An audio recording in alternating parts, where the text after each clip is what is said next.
We start in the grounds of Scotney Castle. This whole estate was designed as a landscape. The paths, the lawns, and the views were laid out deliberately in the 19th century so that every approach frames the buildings below.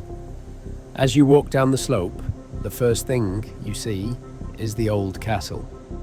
This is the medieval part of Scotney, first built in the mid-14th century as a fortified manor house.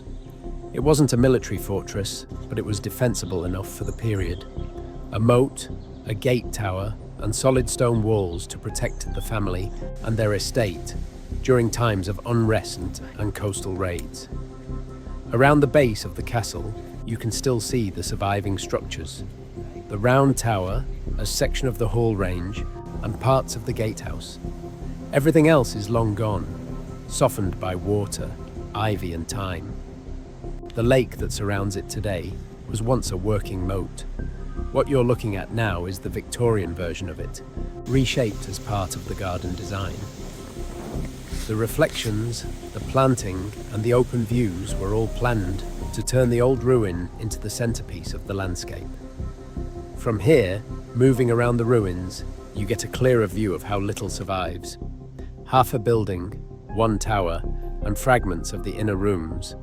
But even in this condition, it remains one of the most recognizable castle views in the southeast. The ruin has become the identity of Scotney.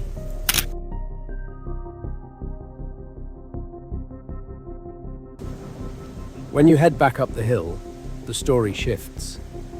The Victorian house at the top was built in the 1830s by the Hussey family.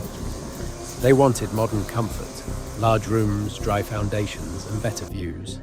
But they didn't want to lose the old building, so they kept the medieval ruins on purpose. The stone used to build the new house didn't come far. The hillside itself was quarried, and the old 17th century manor that once stood up here was demolished. They recycled the materials to construct the new house that stands today, higher, drier, and positioned to overlook the valley. Inside, it's exactly what you'd expect from a 19th century country house. Comfort, warmth, and order. A complete contrast to the ruins below. Two buildings, 500 years apart, connected by one designed landscape. That's the story of Scotney Castle.